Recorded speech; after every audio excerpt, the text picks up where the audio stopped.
ವೀಕ್ಷಕರೇ ನಮಸ್ತೆ. ಇವತ್ತು ನಾನು ಕರ್ನಾಟಕದ ಶಕ್ತಿಪೀಠಗಳಲ್ಲಿ ಒಂದು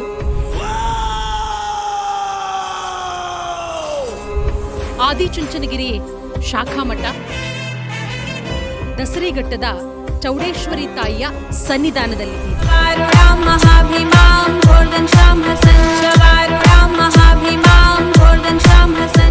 ಅಕ್ಕಿ ಹಸಿಟ್ಟು ಅಥವಾ ರಾಗಿ ಹಸಿಟ್ಟಿನ ಮೇಲೆ ತಾಯಿ ಕಳಶದಲ್ಲಿ ನನ್ನ ಕೆಲಸ ಆಗುತ್ತಾ ಇಲ್ವಾ ಅಂತ ಕೇಳಿದ್ರೆ ಆಗುತ್ತಾ ಇಲ್ವಾ ಅಂತ ತಾಯಿ ಹೇಳೋದೇ ಈ ಕ್ಷೇತ್ರದ ಮಹಿಮೆ.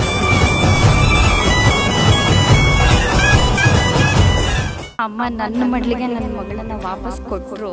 ಪೂರ್ತಿ ರಕ್ತದಲ್ಲಿ ಮಲಗಿದ್ದವಳನ್ನ ಏನೂ ಆಗದಂಗೆ ಮೇಲೆತ್ತಿ ಅಮ್ಮ ಹಣೆ ಬರಬಾರ್ದು ಉಳಿಸ್ಕೊಟ್ಟಿದ್ದಾರೆ ನನಗೆ. ಆಶೀರ್ವಾದ ಚೆನ್ನಾಗಿ ಮಾತು ಬಂದು ಕೈ ಕಾಲು ಬಂದು ಆಸ್ಪತ್ರೆಯಲ್ಲಿ ಖರ್ಚು ಎಲ್ದಿ 3 ಜನ ಹೆಣ್ಮಕ್ಳು ಮಗನ 3 ಜನ ಇಂಜಿನಿಯರಿಂಗ್ ಮಾಡಿಸ್ಕೊಟ್ಟಾರೆ. ಪರಿಚಯ ಇವತ್ತು ಈ ಜೀವ ಉಳಿದಿದೆ ಅಂದರೆ ನಮ್ಮ ಅಮ್ಮನಿಂದನೇ.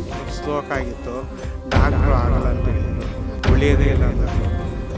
ಅಮ್ಮನ ಹತ್ರ ಬಂದಮೇಲೆ ಸ್ವಾಮೀಜಿ ತೀರ್ಥ ಹಾಕಿ ಶಾಲೋಸಿದ್ರು, ಯತ್ನ ಹೇಳ್ತಾ ಬಂದಿದ್ದು.